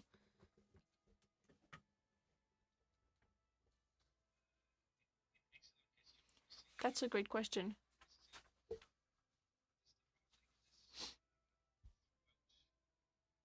The world. So we're now starting this comparatively in a number of jurisdictions, and every financial intelligence unit struggles with the problem that the money laundering and terrorism financing legislation are crafted onto one another. But there's sort of a dictum in policy studies that you use one instrument to achieve one policy objective. And these are fundamentally different problems. And I'd be happy to either speak to you in person or provide a separate detailed brief onto why the current legislative regime is highly problematic in trying to deal with both these issues within the same legislation. But if you ask people from the community, you will find a large consensus that these two issues need to be taken into separate legislation. I think Canada can here lead by example, and I can provide, as I say, very detailed examples. If you allow me, with regards to your previous question to Ms. Ayafallah, the banks are not the major part of the problem here. Everybody fingers the banks, but as I point out in my brief, 90% of the problem of this illicit money never flows through banks. And the banks already do a pretty good job, not just because of legislation, but I think primarily because on the one hand, they're afraid of fines, in particular US fines, and the reputational risk associated with this. And we can see this with regards to Commonwealth Bank in Australia. So the banks, I think, are actually doing a reasonably good job. What the banks need is much better collaboration with FINTRACs in terms of domain awareness. Hence, I cite the Australian precedent, but there are also other precedents, for instance, from the UK and other jurisdictions that I could cite, where I think there are best practices that we can implement, and which current legislation in Canada explicitly prevents FINTRAC from doing. Okay, thank you both, Mr. Albus. Mr. Chair, and thank you to all our witnesses for your testimony here and to help us with our report. I'm going to start with Ms. Ayafallah. Thank you very much for your presentation. I just wanted to ask in regards to, you've said that there's prescriptive rules that are brought out, but no guidance. That seems to be one of the sticking points here. So I'll give an example of a low-tech approach and then a high-tech approach, and just ask you to comment. So the low-tech approach would be you have a new teller who subjectively views someone as being suspicious for whatever criteria, just gets that, and then they make a reporting to FINTRAC. And from our perspective, from what we've heard from the perspective of Minister Eby from British Columbia, that there's a warehouse where that report goes, and whether or not it goes anywhere, is up. So there's no feedback to help that bank that may have a lower tech approach to how they deal with these things. And then you might have a high tech approach where maybe it's a bank owned by a foreign subsidiary that's doing business lawfully in Canada, and they have an algorithm that actually ferrets out these kinds of issues, whether it be anti-terrorism or for money laundering. And so what ends up happening, though, is that because these prescriptive rules and because they're basically forced to put it into a FINTRAC report, FINTRAC may not have the capacity to say this is what our algorithm says as the case for it. So do we really have a mismatch with the one-size-fits-all approach of FINTRAC? I think that that's a fair characterization. And I also think that, I mean, this low-tech, high-tech distinction that you mentioned, there are problems on both sides. And I think that it's important also to highlight that high-tech doesn't necessarily mean objective. Individuals, yourself, myself, we could theoretically create an algorithm. And so, I mean, while those algorithms are certainly based on best practices within institutions and expertise, those algorithms are still only as good as the rules that craft them or the input that crafts them. So I'm not really convinced that low-tech, high-tech is a useful distinction necessarily.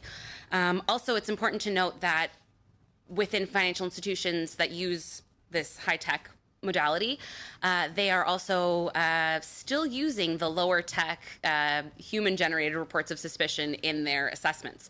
So either way, you still wind up having that sort of subjectivity coming into the reports anyway. And just briefly with regard to your comment about that these reports are generated and then they stay there, wherever there might be, either within the financial institution or at FINTRAC. I think it's important to note that where those reports are based not on necessarily truly suspicious financial transactions or activity, but on sort of ideas around suspicion that have to do more with just strangeness as opposed to true illegality, it's not particularly fair or equitable that those reports are made and retained in the first place.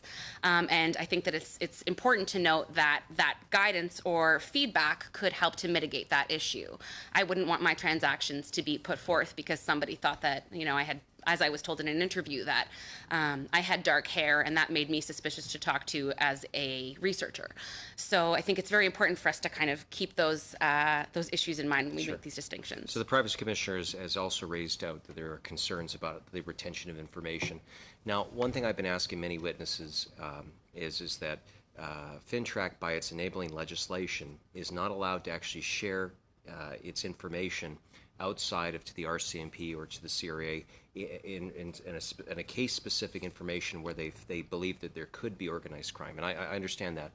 But there is a lot of data that they collect that CMHC or the OFSFI or the Minister of Finance may not know about the provincially regulated mortgage space where, you know, there could be cash transactions. Do you believe that that information could be aggregated in a way that does not compromise personal information, but gives policymakers in a variety of different sectors more information? So basically, we're spending the money to collect it. Could we not put that information to better use? Absolutely. I think it's a huge resource, and I don't think there's anything wrong with disclosing patterns and typologies much in the way that FINTRAC does in its current reports, but in ways that actually are useful to those bodies who are responsible for generating that intelligence in the first place. It's a huge, huge wealth of data that's stored at FINTRAC, and I think it's a shame that that data is there and that we're not able to use it in ways that help us better refine our processes. So I completely agree with you on that count, yes. Mr. Dussault. Merci, Monsieur Président. Thank you very much, Chair. I'd like to thank all our witnesses for being here today and their expertise. My first question is for Mr. Howlett. I'd also like to thank everyone who's given their feeling about beneficial property, or rather effective property. So I wanted to ask you if you had any comments on the issue of that in various locations in the world, there will always be some opacity when it comes to banking regimes and corporate registries.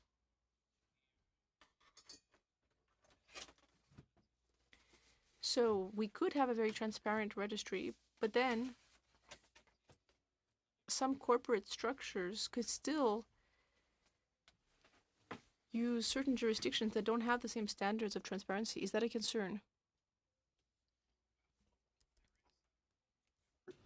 To try to address this problem.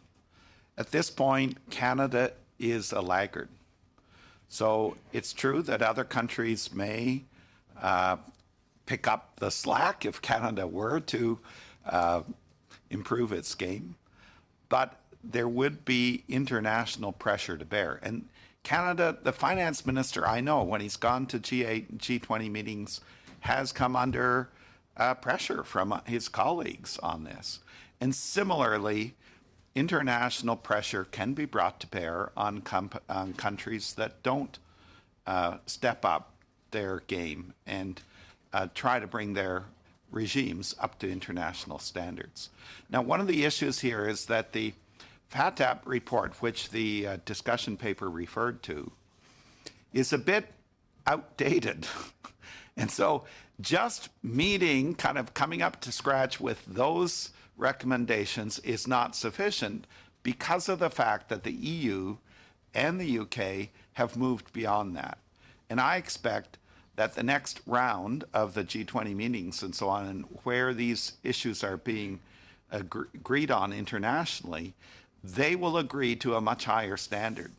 And that includes a public, accessible registry of beneficial ownership information. Now, we're not saying the federal government does everything. We still want to have provincial and territorial corporate registries, but they need to agree on the same information needs to be collected, same minimum standards need to be implemented, and then some way to bring the information together in a searchable database. And that would bring it up to what is the emerging new global standards. And if countries don't comply with that, there will be pressure brought to bear in various ways for them to up their game. Merci. Pour le temps qui me reste, peut-être M. Burns sur les... And now I have a question for Mr. Burns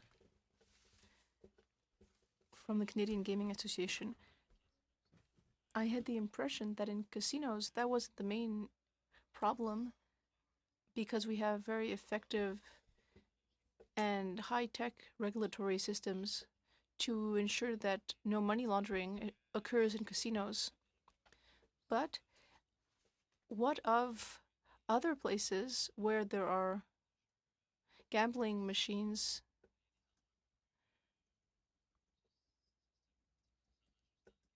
Because they're not just in casinos necessarily. To what extent are those regulated? And are those regulations as severe? For example, if you see a slot machine in a bar or restaurant, yes, we're not talking about such large sums of money, but is there still the potential for money laundering? BLT market that you mentioned with gaming machines and licensed establishments in various provinces, there is a denomination limit and an ability to pay out because it is the bar owner in many cases that would be cashing out. So you would take a ticket out of a machine if you put cash in and playing. The ability to move large sums of funds in any kind of way is extremely difficult in terms of those machines. It's one on the owner's ability to actually have that cash because they're the ones that may be paying you out on that ability. So there are surveillance mechanisms, there are other mechanisms to limit those funds, and that's really, for people who choose to do that, it's not entirely effective way if you're trying to large sums of money, and that's why we say even casinos. The regulatory oversight, the lack of anonymity is important. So in the VLT marketplace, it's limited by the ability of low denomination acceptance of funds and payouts because it is responsible for the site holder to be actually the one. And there is within the regulatory oversight in various jurisdictions, those owners of those establishments are subject to licensing and background checks to ensure they're of suitable interest. So there is an interconnection between that and liquor licensing in various jurisdictions and those gaming machines. So Okay. there is a very good site. We'll have to cut it there, Ms. O'Connell. Thank you, Mr. Chair. Mr. Lupret, Professor Lupret, if I'm saying that somewhat correctly. I wanted to ask about questions, and actually, Ms.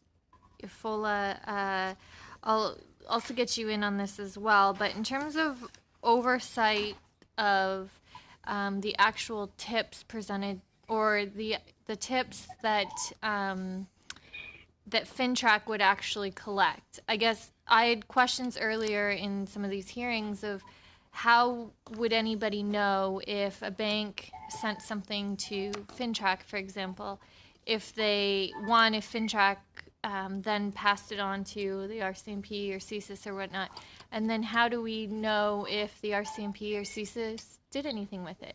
And maybe they didn't for good reason, but are there jurisdictions, or have you looked into other areas that have looked at this issue, and how do we provide some oversight on knowing when items are actually moved forward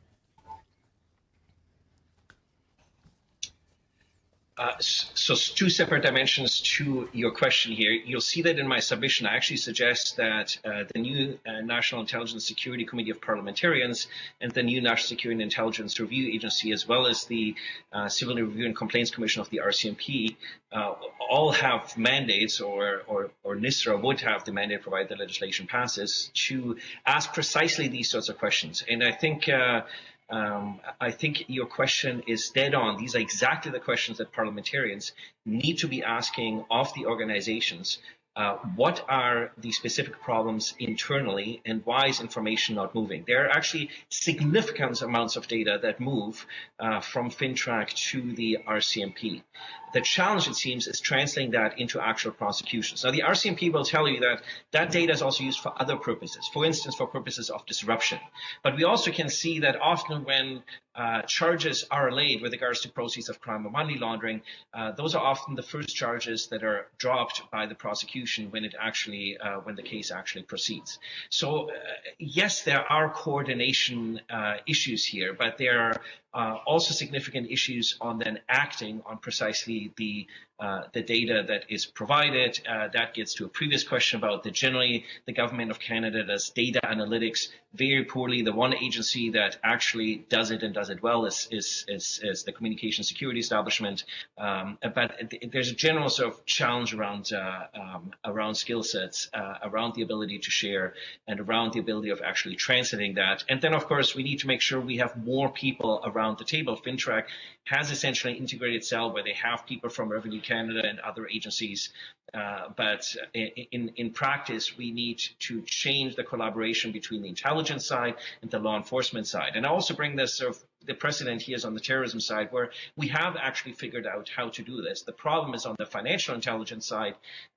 Much of the legislation with regards to FINTRAC is so restrictive that it makes it very difficult to engage in the type of sharing that your question suggests would be necessary in order to make sure that we actually have more prosecutions. But it's also about the broader questions about asset forfeiture and being able to identify beneficial ownership. So there's lots of things that we can do. I think we're not going to arrest our way out of this problem. And so if we think that that's the solution, we're never going to get there. We need to do a much broader preventative space, and that means making the whole matter much more transparent, and also giving law enforcement better tools in the act, as I suggest here with regards to specific U.S. precedent. Thank you. Thank you. Sorry, I'm running out of time. Ola, have anything to add? And you're out of time, Jen. Just like to add that that was an excellent response, and I'd just like to add that financial institutions themselves have taken up a sort of quasi-enforcement activity whereby they engage in a process known as demarketing or de-risking, and so they wind up using this intelligence that's garnered to police transactions within their own institutions, and then adjudicate and remove from their client roster individuals who exceed their risk tolerance based on this. So that's another particular way that data is being used, but quite outside the legal framework that's prescribed. Mr. Albus. Sure. Ms. Iafola, just quickly on that, the Canadian Bankers Association has come before the committee and suggested that there should be a capacity between different financial institutions, the ability to share information when they come across a suspicious customer. Are you concerned about that for the same criteria? For example, if one bank was to identify someone as suspicious on subjective and not verifiable information, that could cause someone to not be able to get a bank account at another one. So do you think that that is a good idea, or do you think there should be some checks and balances on such a system of sharing information? Yes, there should be checks and balances. I don't think that capacity should be unfettered by any means. And I think that it is very important that if that capacity is provided to financial institutions, which I do believe it should be, I think that capacity should be based on as much verifiable, substantiated information as possible. So here's a good question. If FINTRAC was to believe that there could be an issue, do you think they should play a preventative role before an investigation has been launched by either the CRA or the proper authorities, the RCMP, et cetera?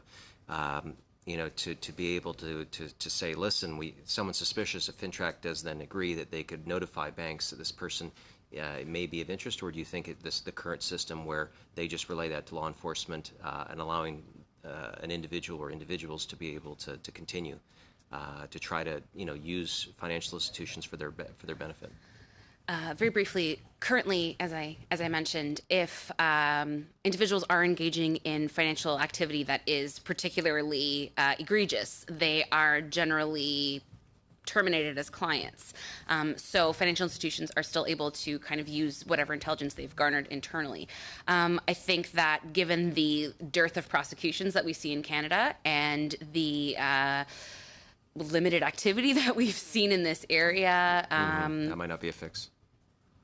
Exactly. Okay, no, I appreciate that. Just going to both gentlemen from Imperial Tobacco. Quick question. So you say that contraband tobacco and money laundering kind of go hand in hand. What, obviously the RCMP play a role. We've also heard before about the excise stamp as being the way for someone to identify a product. Do you feel that the current system of the excise stamp through CRA is curbing, or is there challenges that this committee, for example, may be suitable to review that system? Important issues with the stamp right now. I have right here. This is an illegal pack with a legal pack with the legal stamp on it. And what's happening right now is that the legal stamps are making their way in the hands, or some of them are making their way in the hands of illegal traffickers. So what happens is consumers who are buying these products, they see a stamp on it, a federal stamp, and they believe the products are legal. And the challenge, and when I talk about Bill S5, is the health minister has been going around Canada and telling everybody that plain pack will not be an issue because we have a federal stamp that's going to differentiate between legal and illegal products. But the issue you have today is that these illegal products, some of them already have the legal stamp. So the challenge will be very significant moving forward. And we already have a contraband problem right now, and the issue is we might be stuck with a counterfeit issue also. So that's one of the issues we have. Okay, thank you, Mr. Sabara. Thank you, Mr. Chair, and thank you to the witnesses for their patience this afternoon. I'd like to start off with Canadians for Tax Fairness. Dennis, Mr. Howlett, read a lot of what you've written and commented on in the last.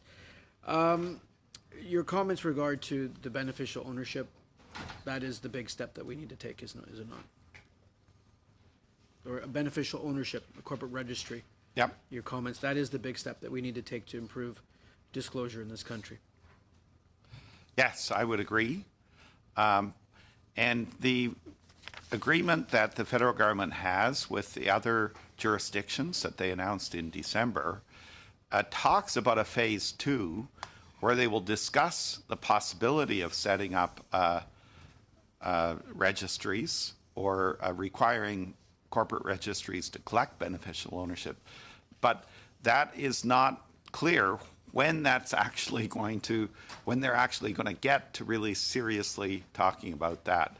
This first initial step that they've agreed to that would be implemented by mid-2019 is really, and not in my opinion, not very much of a step forward at all. They really need to get right on to the next, what they call phase 2, to really talk seriously about collecting beneficial ownership information at the registry level across the country.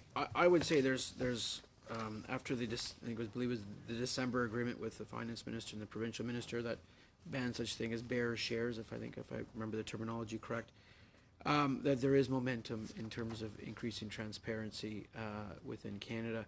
Also, of note, we on fighting tax evasion, for example, our government's put in over $1 billion of additional resources into CRA in our first 2 budgets to improve tax collection and bring down what I would call tax avoidance measures that are deemed to be illegal, if I can say that.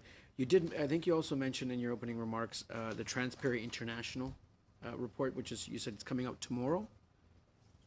Yes, the Transparency International report is called G20 Leaders or Laggards. And what they're trying to do is compare the different G20 members in how they're doing. And Canada, unfortunately, is identified as part of the laggards.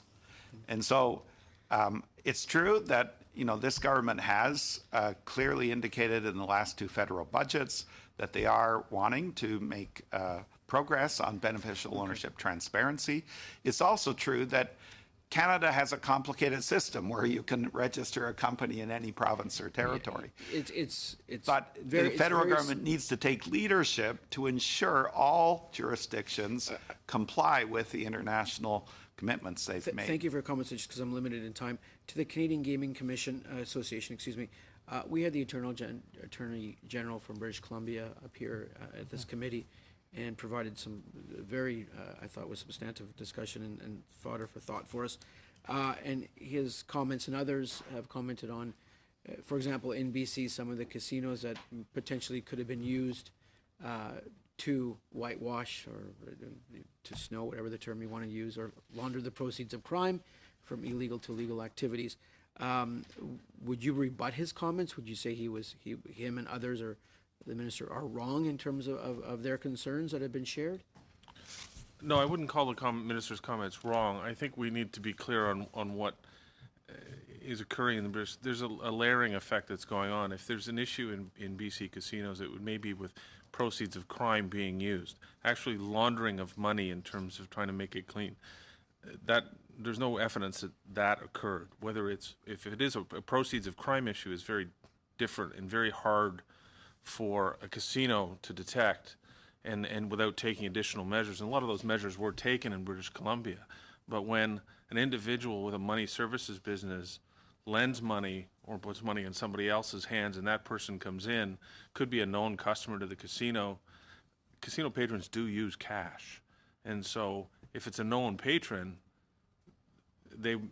those are the issues they have to then determine the source of cash. And now the government of British Columbia has taken one extra step in saying that, you know, sources for people need to be determined when you step in. That was one final additional measure that was added. But during this process, in terms of walking in with large cash, playing a little bit and walking out with a check, that didn't occur. What it is people using proceeds of crime and playing in casinos would be more of an accurate determination, I think, of what's going on. Okay, thank you. We'll have to end it there. We get time for one question apiece, Mr. Albas and Mr. McLeod. Okay, thank you for that. I'm sorry I have to go there on British Columbia. So the minister comes in and tells us that there are suitcases of $20 bills coming in and that he takes drastic invasive action to stop that activity. And yet your comments today have been that you're a well-regulated industry. Is it because do you feel that your own internal controls are fine and it's just the government of BC up until that point was the issue? Or because we're getting mixed messages here, sir, and I don't think this committee has done any service, Canadians have done any service to have anything other than point blank, this is what is occurring. The issue of what comes into, people bring cash into the casinos, and our patrons do, and some are very reputable people who like to play with cash and they prefer that. What's going on in a lot of cases in British Columbia, whether it's been the issues that have been reported and been discussed publicly, yes, people have shown up with large amounts of cash. In some cases, they were accepted. In other cases, they've probably been refused. What has gone on, though, is that people, the ability to determine the person in front of you at that given time, and the ability to say, is that a known customer? We have a relationship with you. We know where you are. Talking about the sources of funds. Maybe they've been playing with cash, and this time it's a lot more cash. Those are determinations that are made at property level. Those are the controls that we, as an industry, determining proceeds of crime is coming in front of it is very difficult, and that's a challenge we have. And that's a challenge we continue to work on and trying to improve that process. But in terms of a definition of laundering money, of walking in with a bag of cash and walking out with a check, that hasn't occurred. What has occurred is money that's been brought in a lot of cases has been used and been played. Money's been lost in occasions. So walking out with checks is not an issue that has been discussed or evidence been found to that at this point in time. Acceptance of that money is a challenge that we have as an industry because people like to use cash and our patrons like to use cash, whether it's for cultural or historical reasons, lots of reasons that people bring cash into a casino. our determination and the difficulty we have, and that's where the additional measures in British Columbia, for example, they started interviewing customers to find out more of their sources. They asked them, they banned them.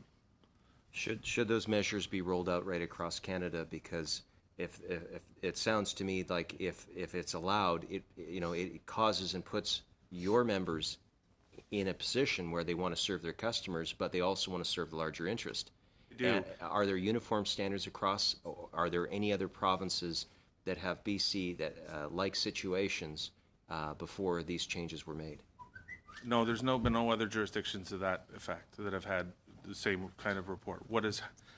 The industry uses a risk-based approach, and they identify risks in their business. By and large, the industry in Canada is a locals gaming business, meaning the patrons are coming from a surrounding area. In very few instances, they're coming from abroad. Lower Mainland was one of those. What the industry does on an ongoing basis is identify those risks and work to mitigate those risks. Some companies have different policies than others, and their tolerance for taking amounts of cash are a lot lower. And those are the things that we continually work on as an industry to ensure that identifying risk, putting mitigating procedures in place, because patrons still like the cash. Over half the transactions that the industry reports on are actually disbursements. We pay out people in cash because that's what they want. So there are lots of issues we're working with on a regular basis. A quick last question, Michael. The bells are ringing. I think people are okay with one Thank you, question. Mr. Chair, and I'll be quick. I wanted to ask a question on the Tobacco Canada, Imperial Tobacco Canada, about this comment you made about differentiating, being able to differentiate the product from what's illegal. I've worked with organizations that have campaigned for a long time to try to get plain packaging in place. We have a serious problem. I'm from the north. We have a serious problem with smoke. A number of people that smoke. Lung cancer is an issue, and many people applaud this move to go to plain packaging because status quo is not working. Now, I had suspected that the plain packaging was going to come with a share of problems, but what do you recommend we do to make that keep that out of the hands of children? How do we make it so it's not attractive, but at the same time we can tell that this is a legal product? Well, a couple of things. First of all, I want to remind the committee that tobacco products are hidden from public view, right?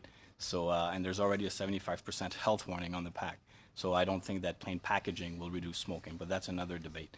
The health minister has been saying that marijuana products will be in plain packaging. However, Bill C-45 allows for a branding of the products. And what we're saying is if that is plain packaging for marijuana, the same plain packaging should apply for tobacco products, and there should be at least a logo of the brand that enables us to differentiate the packs from legal from illegal. With that, thank you to the witnesses for the discussion and the submissions just made today. And we have votes in about 25 minutes. Meeting adjourned.